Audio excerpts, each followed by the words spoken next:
기도로 서밋타임 시작하겠습니다. 살아계신 하나님, 오늘도 나를 보좌와하는 서밋타임으로 부르신 은혜에 감사드립니다. 내 생각이 아닌 오직 하나님의 것에 집중하며 그리스도와의 절대 만남이 이루어지는 시간 되게 하옵소서. 예수 그리스도 이름으로 기도드립니다. 아멘. 30일 기도수첩 제목은 세계를 품은 사람들 나를 보좌화하라입니다. 성경 말씀은 사도행전 1장 1절에서 8절인데 3절만 읽겠습니다. 그가 고난받으신 후에 또한 그들에게 확실한 많은 증거로 친히 살아계심을 나타내사 40일 동안 그들에게 보이시며 하나님 나라의 일을 말씀하시니라. 아멘. 초대교회 중직자와 같이 우리는 세계를 품은 사람들입니다. 그렇다면 승리했던 초대교회와 달리 우리는 왜 안 되고 있는지 확인해야 합니다. 성경에는 중직자의 3시대가 나옵니다. 제1시대는 사도를 살리는 것입니다. 이것이 제1의 사명입니다. 중직자가 어떻게 교회와 목회자를 살릴까요? 나를 보좌화하여 응답받으면 됩니다. 나를 보좌화한 이드로, 오바댜, 다니엘, 초대교회 중직자들은 99.9%의 사람들과 다르게 복음과 주의 종들을 위해 생명건 선택을 했습니다. 이 사람들이 보좌의 축복을 누리는 중에 하나님의 것을 본 것입니다. 그럼 우리는 어떻게 나를 보좌화해야 할까요? 첫 번째, 보좌화의 시작. 우리가 많은 훈련을 받았지만 옛것을 그대로 가지고 있습니다. 이미 심긴 옛것을 버리고 성삼위일체 하나님과 오력, 9가지 보좌의 축복, 3시대를 살리는 역사를 가지고 나를 보좌화시키는 것입니다. 이것을 24호흡을 가지고 완전히 누리는 것입니다. 들이쉴 때는 이 비밀이 내게 임재하도록 기도하고 내쉴 때는 생각나는 사람에게 임하도록 전달하는 기도를 하는 것입니다. 보좌화의 목표. 초대교회 중직자들이 베드로를 살린 것입니다. 잘났든 못났든 베드로 중심으로 모여서 오로지 기도에 힘썼으며 베드로를 통해 선포된 말씀으로 성령 충만을 입고 현장을 살렸습니다. 환난과 베드로가 잡히는 위기에도 흔들리지 않고 더욱 전도와 기도에 집중했습니다. 오히려 문제가 왔는데 보좌의 목표가 이루어진 것입니다. 그리고 로마서 16장 중직자들은 로마를 살릴 때까지 바울을 끝까지 도왔습니다. 중직자가 응답을 받으면 모든 전도자, 부교역자를 다 살리게 됩니다. 세 번째, 보좌와의 응답. 더 중요한 것은 사도와 주의 종을 살리는 플랫폼, 재앙시대를 막는 파수망대, 전 세계를 소통할 안테나가 만들어지는 것입니다.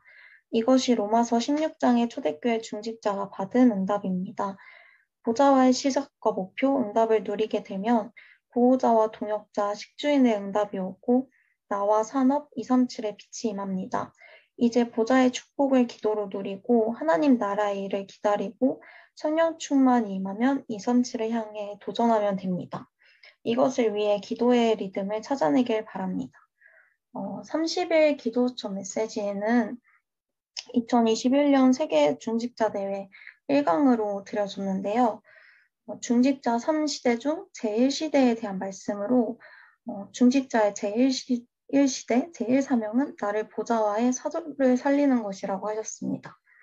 나를 보좌화하기 위해서는 그 시작으로 이미 나에게 심겨진 것이 버려져야 한다고 하시면서 내 생각을 가지고 밤새 생각하면 다른 길로 가지만 하나님의 것을 가지고 밤새 기도하면 하나님께서 정확하게 생각을 주시게 되어 있다고 하셨습니다. 하나님은 이미 세상을 살리기 위해 우리에게 준비해 놓으신 응답이 있는데 오늘 기도수첩에 나온 것처럼 플랫폼 파수망대 안테나 그리고 보호자, 동역자, 식주인의 응답을 준비해 놓았으니 저희는 딱 3가지 누리고 기다리고 도전하라고 하시면서 초대교회는 로마까지 정복하는 3시대의 언약, 보좌의 축복을 누리는 3시대의 언약을 가지고 있었는데 이 초대교회와 같이 우리는 세계를 품은 사람들이기 때문에 가장 먼저 나를 보좌화시켜야 한다고 메시지를 전달해 주셨습니다. 저는 메시지를 들으면서 이미 나에게 심겨진 것들이 버려지고 하나님의 것을 바라봐야 한다는 말씀이 들려지면서 이게 지금 나의 시간표구나 하는 생각이 들었는데요. 저는 평소에 생각이 많지도 않고 제가 제 인생에 막 관심을 갖고 사는 편이 아닌데 하나님께서 이번에 정말 감당할 수 없는 사건들을 계속 주시면서 저의 완전한 바닥을 보게 하시고 제가 맡은 일들을 많이 내려놓게 하시더라고요. 나의 옛것, 심겨져 있던 것, 그리고 무시하고 있었던 엉망인 저의 상태들을 하나하나 보게 하시고 제가 제 힘으로 일어서려고 할 때마다 또 새로운 문제를 터뜨리시고 그렇게 계속 저를 다시 낮추시면서 하나님만 바라볼 수밖에 없는 환경으로 저를 인도하신 것 같아요. 처음에는 하나님께 계속 질문도 하고 기도했던 것 같은데 그래도 계속 새로운 문제들이 자꾸 나오니까 기도가 나중엔 안 되더라고요. 해도 해결이 안 된다는 생각이 들어서 밤에 자려고 누웠는데 완전 내 생각, 이 문제들이 하나님의 계획이라고 전혀 보이지 않을 정도로 제 생각에 사로잡혀서 잠드니까 그 다음 날도 또 제 생각에 빠지고 그렇게 24를 경험해 보렸는데 그럴수록 하나님은 또 다른 문제를 주시는 거예요. 나중에는 아무런 문제 없는 하루가 되게 불안해지더라고요. 이러다가 또 무너질까 봐. 그래서 든 생각이 진짜 하나님의 계획이 뭘까? 지금 아무것도 할 수 없는 상태로 부르시는 하나님의 시간표가 도대체 뭐길래 나를 이렇게까지 낮추실까? 너무 억울해서라도 더 분명하게 발견을 해야겠다는 생각이 들어서 제가 조금 정신을 차리면서 하나님께 집중을 하게 됐던 것 같아요. 제가 이 시간들을 통해서 하나님이 알게 하신 게 너무 많아서 지금 전부 포럼을 할 수는 없는데 오늘 저에게 발견하게 하신 하나님의 계획은 나를 보좌화시키시기 위한 시간표였고 나에게 부족했던 건 힘이 아니고 어떤 행위가 아니라 하나님을 향한 믿음이었다는 거, 그 사실을 알게 하신 하루였던 것 같습니다. 요새 되게 메시지의 흐름을 보면은 전도, 생명운동, 세계복음화 이런데 저는 사실 믿음도 없이 막 헬렐레 하고 있으니까 나는 지금 흐름도 타지 못하는구나 하면서 낙심을 하고 있었는데 오늘 수요 예배 때 저희 목사님께서 전도와 복음은 같은 말이다. 전도가 되어지는 자는 복음을 누리는 자이고 내가 구원받았다는 사실에 감격하는 자이다. 전도로 나의 영적 상태를 확인해야 한다. 이런 말씀을 해주시더라고요. 그 말을 들으면서 내가 보기에는 말씀도 안 들리고 흐름도 못하고 있는 시간들이 아까운데 그게 아니라 하나님이 인도하시는 게 맞구나.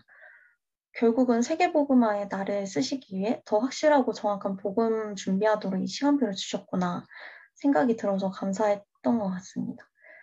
정말 하나님께서 나를 보좌화시켜서 모든 전도자, 부교육자를 살리시려는 모든 이유가 결국 세계복음화를 위해서구나. 그렇다면 나는 하나님의 은혜로 구원받고 복음 누리는 자로 증인으로 쓰임받는 한 사람이겠구나. 발견되어지는 대학부 되길 기도하면서 언약 기도로 서밋타임 마치겠습니다. 하나님 감사드립니다. 정말 하나님의 언약 붙잡는 새로운 시작이 되게 하옵소서. 이 응답을 누리고 전하는 증인 되게 하옵소서. 반드시 성취될 이 언약으로 교회 살리며 주의 종들을 살리게 하옵소서. 예수 그리스도 이름으로 기도합니다. 아멘.